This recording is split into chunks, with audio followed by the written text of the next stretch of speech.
I wonder if you heard that at the beginning of this piece. There was a little bit of sound at the beginning, as I mentioned, like before the Beethoven. Be careful that when you bring your instrument up and are ready to go, that you don't get any extra sounds. I like your energy at the beginning of this piece. Second violins, I encourage you to really crank out the sound here.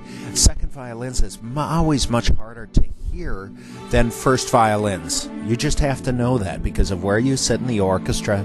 Usually you're there are people higher than you and lower than you. But if you can be heard, that will help the orchestra a lot.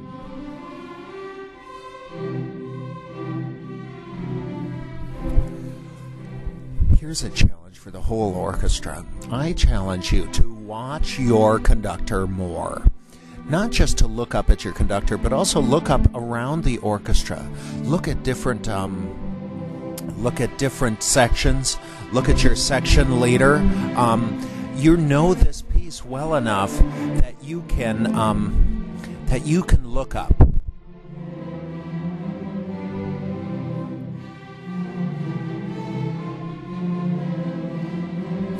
Here's something I want to compliment you guys at.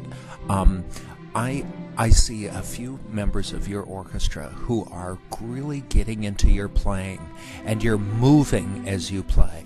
That is one of the this is one of the only groups I've seen today where I've seen that. I encourage more of you to do that. As you know this music very well, let yourself get into the music and move while you play. You might even want to smile a little bit as you're playing too. That's okay too.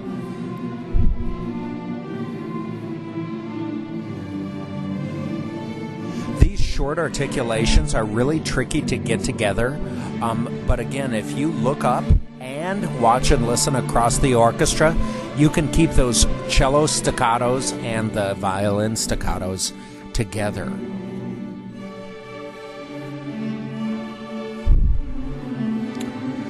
Cellos and basses in measure 132. Make sure both hands are secure, heavy on the string, so those low Bs can be clear.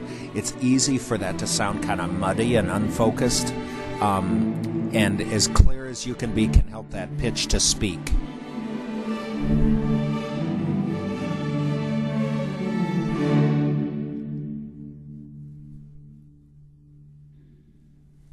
What a nice ending to that piece. Good job, you guys.